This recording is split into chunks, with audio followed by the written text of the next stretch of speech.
Thierry Philippona, bonjour. Bonjour. Vous êtes directeur de l'Institut Friedland et vous venez nous parler aujourd'hui d'un débat qui agite la sphère politico-financière européenne, qui est celui du safe asset, les actifs sans risque.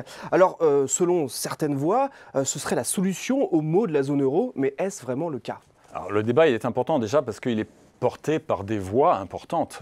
Ces voix importantes, c'est le Conseil européen du risque systémique, avec un comité spécial qui travaille sur ce sujet, qui est dirigé par Philip Lane, qui est le gouverneur de la Banque d'Irlande, tout de même.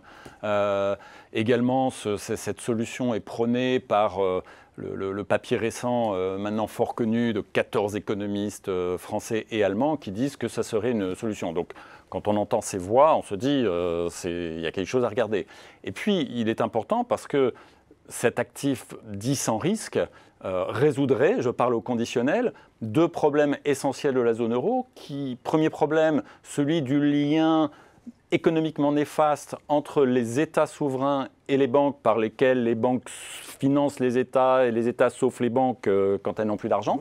Donc ça, c'est néfaste et tout le monde le constate et en est d'accord. Et la deuxième chose, c'est que cet actif sans risque résoudrait le problème d'accès aux marchés financiers des pays d'une qualité de crédit moindre dans les moments difficiles.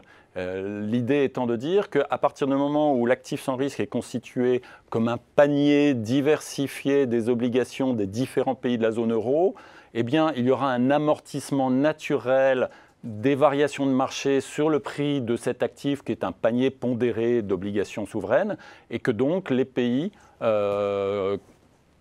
plus difficiles, nous allons dire, en période de turbulence de marché, pourraient toujours accéder au marché. Mais alors selon vous, ce n'est pas trop le cas en fait? Alors selon moi, ce n'est pas du tout le cas, pour plusieurs raisons. La première raison, c'est qu'une dette émise par un pays de la zone euro n'est pas sans risque.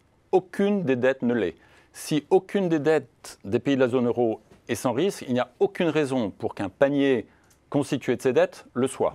Première chose. La deuxième chose qui est très importante, c'est que la notion qu'un panier diversifié amortit les variations des obligations qui le composent est une fiction. Pourquoi c'est une fiction ? Eh bien, c'est un petit peu comme si on disait que le CAC 40 ne va pas baisser quand une des actions qui le composent baisse. Bon, le CAC 40, c'est des actions, là on parle d'obligations, mais c'est exactement le même concept. S'il y avait un amortissement, eh bien, il y aurait un arbitrage sans risque, c'est-à-dire que les financiers pourraient acheter les obligations individuelles, vendre l'actif sans risque et gagner de l'argent à ne rien faire. Or, dans les marchés financiers, il n'y a pas de possibilité de gagner de l'argent sans risque et à ne rien faire.